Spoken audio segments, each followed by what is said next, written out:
አርዕስተ ዜና። አባናዶ ክፍለ ጦር በሁለት አውደ ግንባሮች ባደረገው ተጋድሎ 29 አገዛዙ ወታደሮች ሙትና ቁስለኛ ማድረጉን አስታወቀም። በእነዚህ ሁለት ግንባሮች ላይ በተደረገው ውጊያ ከተገደሉ ወታደሮች በተጨማሪም የቆሰሉ ወታደሮች የገዛ ጓዶቻቸው ትጥቃቸውን ገፈው ጥለዋቸው መሄዳቸውም ተሰምቷል። ከወልዲያ በቅርብ ርቀት በተደረገው ውጊያ በርካታ ያገዛዙ ወታደሮች ሙትና ቁስለኛም ተደረጉም። ከወልዲያ ከተማ በውስን ኪሎ ሜትሮች ርቀት ከዚህ ቀደም ያገዛዙ አየር መቃወሚያዎች በወደመበት ዘንዶ ጅራት ተብሎ በሚጠራው አካባቢ በተደረገው ውጊያ በርካታ ያገዛዙ ወታደሮች ሙትና ቁስለኛ መደረጋቸውም ተሰምቷል። ዝርዝሩንም ታደምጡታላችሁ። መነሻቸውን ከልዩ ዞን ያደረጉ ታጣቂዎች በመከላከያ ሰራዊት የከባድ መሳሪያ ሽፋን ታግዘው በኤፍራታና ግደም ወረዳ አርሶ አምባና ዘንቦ ቀበሌዎች ላይ አውዳሚ ጥቃት መክፈታቸውም ተሰምቷል። ትናንት አመሻሽ ጀምሮ እስከ ዛሬ ዘለቀ ሲሆን በዚህ እስካሁን ባለው ቁጥራቸው በውል ያልታወቀ በርካታ ንጹሃን ወገኖች በአሰቃቂ ሁኔታ መገደላቸውና በርካታ ሀብት ንብረትም መውደሙንም ተሰምቷል። ፋሽስቱ አገዛዝ ብልጽግና በአውደ ውጊያ አይሳካለት ሲል ጦር መሳሪያ ያልታጠቁ ንጹሃኖችን ኢላማ ያደረገ የከባድ መሳሪያ ድብደባም እየፈጸመም ቀጥሏል። ሰላም ጤና ይስጥልን። የተወደዳችሁና የተከበራችሁ የሚዲያችን ቤተሰቦች በያላችሁበት የበዛ ሰላምታችን ወደ እናንተ ይድረሳል። ቀጥታ ከአራቱም የአማራ ግዛቶች ያገኘናቸውን ሰፋ ያሉ መረጃዎች በቅደም ተከተል ወደ እናንተም የምናደርስ ይሆናል። እናንተም ድምጻችን ለዓለም እንዲሰማ ላይክ፣ ሼር እንዲሁም ሰብስክራይብ በማድረግ ቤተሰብ ይሁን። ቀጥታ ወዳገኘናቸው መረጃዎች አለፍን። አብራችሁን ቆዩ። አባናዶ ክፍለ ጦር በሁለት አውደ ውጊያ ግንባሮች ባደረገው ተጋድሎ 29 አገዛዙ ወታደሮችን ሙትና ቁስለኛ ማድረጉም ታወቀም። በእነዚህ ሁለት ግንባሮች ላይ በተደረገው ውጊያ ከተገደሉ ወታደሮች በተጨማሪ የቆሰሉ ወታደሮችን የገዛ ጓዶቻቸው ትጥቃቸውን ገፈው ጥለዋቸው መሄዳቸውም ተሰምቷል። በአማራ ፋኖ ብሔራዊ ንቅናቄ ምኒልክ ንጉስ ሚካኤል አሊ ኮር ሳጅን አባናደው ክፍለ ጦር ባለፉት ሁለት ተከታታይ ቀናት ባደረገው ተጋድሎ የጠላትን አከርካሪ በመስበር አንጸባራቂ ድል መቀዳጀቱንም ሚዲያችን ለማረጋገጥም ችሏል። ተጋድሎ የተደረገው በምስራቅ አማራ ቀጠና ምዕራብ ወረዳዎች መካከል አንዷ በሆነችው ከለላ ወረዳ ልዩ ስሙ ባከት ተብሎ በሚጠራው አካባቢ ሻፊ ላይ መሆኑም ተሰምቷል።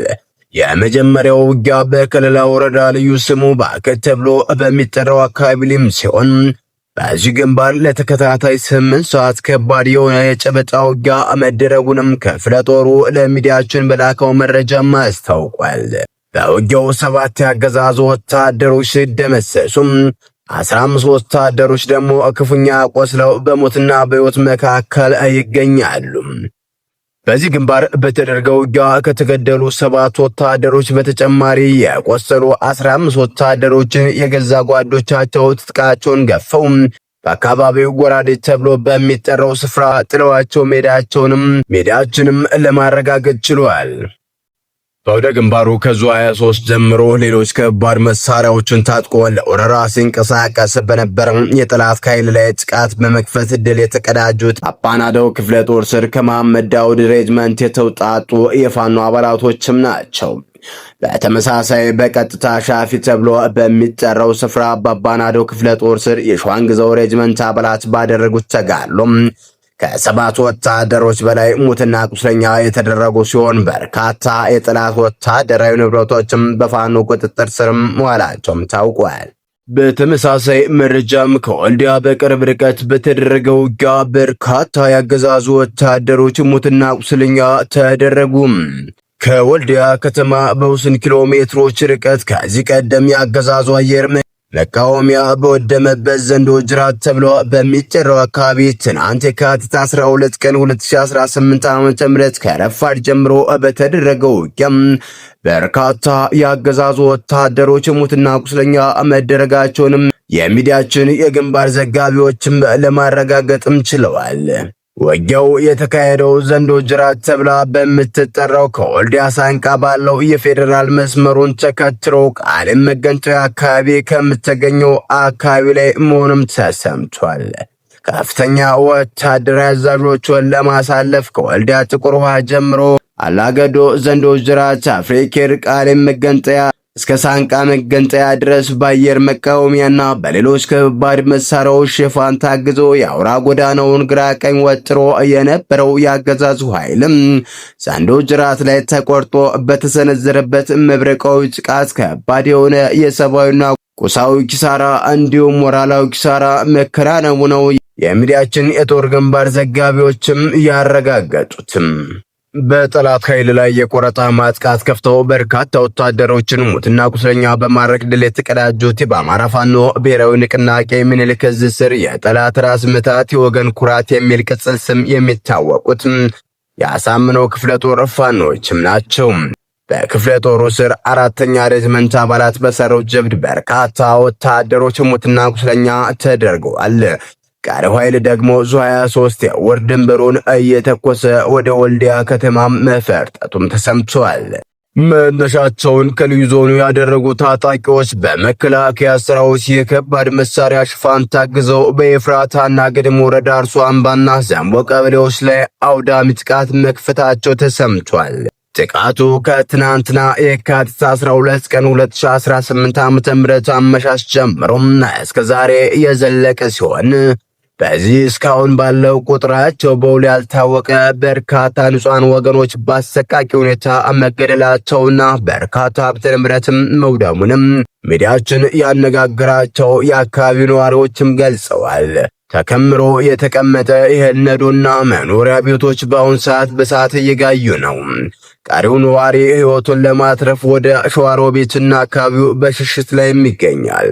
ጥቃቱን ተከትሎ ታጣቂዎቹ እግር በእግር እየተከተለም ከቀንድ ከብት ጀምሮ እህልና ሌሎች ንብረቶችን እየዘረፈ በተሽከርካሪ ጭኖ ወደ ከሚሴ የሚወስድ የተደራጀ ቡድን መኖሩንም የሚዲያችን ምንጮች አክለውም ገልጸዋል። መከላከያ ሰራዊቱ ለወራሪዎቹ ስንቅና ትጥቅ ከማቅረብ ጀምሮ የከባድ መሳሪያ ሽፋን እስከ መስጠት የደረሰ እገዛ በማድረግ በወረራው እየተሳተፈ መሆኑንም የአካባቢው ነዋሪዎችም ተናግረዋል። ይህንን የብልጽግና ሰራዊት በአካባቢው ራሳቸውንና ቀበሌያቸውን ለመጠበቅ ሕጋዊ መሳሪያ ታጥቀው የነበሩ ግለሰቦችም ከቀናት በፊት የገፋቸው ሲሆን ማህበረሰቡ ገበያም ሆነ ለአንዳንድ ጉዳዮች በአካባቢው ሲንቀሳቀስ የእንጨት ዱላ እንኳን እንዳይዝ በማድረግ ትጥቅም የማስፈታት ስራም ሰርቶ ነበር። ያገዛዙ ወታደሮችን ባደረጉበት ቀናት ልዩነት ታጣቂዎቹ ትናንት ዛሬ አርሶ አምባና ዘንቦ ቀበሌ ጨምሮ በኤፍራታ ግድም ወረዳ ስር በሚገኙ አካባቢዎች ወረራም ከፍተዋል።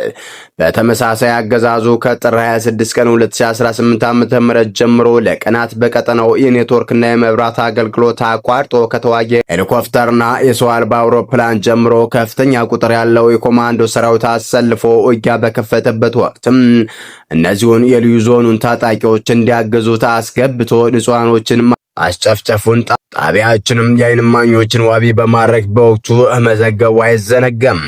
እነዚሁ መነሻቸውን ከልዩ ዞን ያደረጉ ታጣቂዎች ከብልጽግና መከላከያ ሰራዊት ከሚቀርብላቸው ስንቅና ትጥቅ እንዲሁም በሚሰጣቸው የከባድ መሳሪያ ሽፋን ታግዘው ጥር 28 ቀን 2018 ዓ.ም በኤፍራታና ግድም ወረዳ ዘንቦ ቀበሌ ልዩ ቦታው ቀምብ ተብሎ በሚጠራው አካባቢ በከፈቱ ጥቃት 12 አርሶ አደሮች በአሰቃቂ ሁኔታ መገደላቸውንና በበነጋቸው ስርዓተ ቀብራቸው በአንድ ቤተክርስቲያን መፈጸሙንም ጣቢያችን በወቅቱም ዘግቦ ነበር።